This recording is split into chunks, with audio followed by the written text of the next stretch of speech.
বিশ্বনবীর সাহাবী হযরত আলী রাদিয়াল্লাহু তাআলা আনহু যিনি দুনিয়াতে জান্নাতের সার্টিফিকেট পেয়ে নিজের জীবন ধন্য করতে পেরেছেন, যার স্ত্রী ছিল হযরতে ফাতেমাতুজ জোহরা রাদিয়াল্লাহু তাআলা আনহা, যিনি জান্নাতের সকল নারীদের সর্দারিনী হবেন।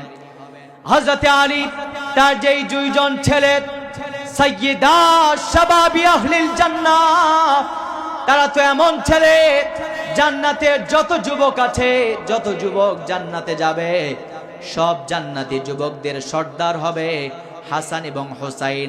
এমন জান্নাতের সর্দারদের বাবা আলী, জান্নাতের সকল রমণীদের সর্দারিনী ফাতেমা। এমন ফাতেমার স্বামীর নাম হচ্ছে হযরতে আলী, যিনি দুনিয়াতে থাকতেই জান্নাতের সার্টিফিকেট পেয়েছেন। এমন একজন সাহাবীকে বিশ্বনবী সাল্লাল্লাহু আলাইহি ওয়াসাল্লাম ডেকে বলেছেন, ইয়া আলী ইন্না লাকা কানজান ফিল জান্নাহ। হে আলী, তোমার জন্য জান্নাতের ভিতরে আল্লাহ রাব্বুল আলামিন একটা গুপ্ত ভান্ডার রেখে দিয়েছেন। ওয়া ইন্নাকা যু করনাইহা। ওয়া আলী, তোমাকে জান্নাতের দুই প্রান্তের মালিক বানানো হয়েছে। আলী, তোমাকে এত সম্মান দান করা হয়েছে। এরপরে আলী, মনে রেখো, যদি কোনো মেয়ের দিকে ভুলবশত একবার দৃষ্টি পড়ে যায়, ফাইন্নামা লাকাল উলা, ভুলবশত যদি দৃষ্টি পড়ে যায়, ভুল হওয়ার কারণে আল্লাহ তাআলা এই দৃষ্টিটাকে মাফ করে দেবেন।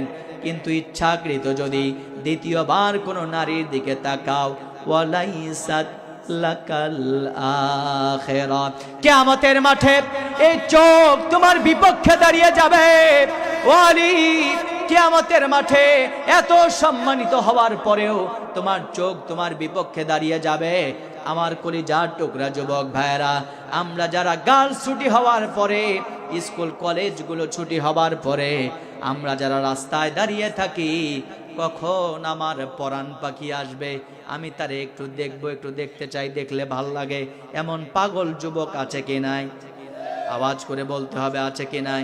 আমার প্রিয় ভাইয়েরা, এভাবে যদি নিজের যৌবনকে যদি এভাবেই নষ্ট করে দেন, আমার প্রিয় ভাইয়েরা, in the day of judgement আল্লাহর সুপ্রিম কোর্টের কাঠগড়ায় দাঁড়িয়ে আল্লাহর সামনে কি জবাব দেওয়া সম্ভব হবে নাকি? আওয়াজ করে বলেন না কেন সম্ভব হবে?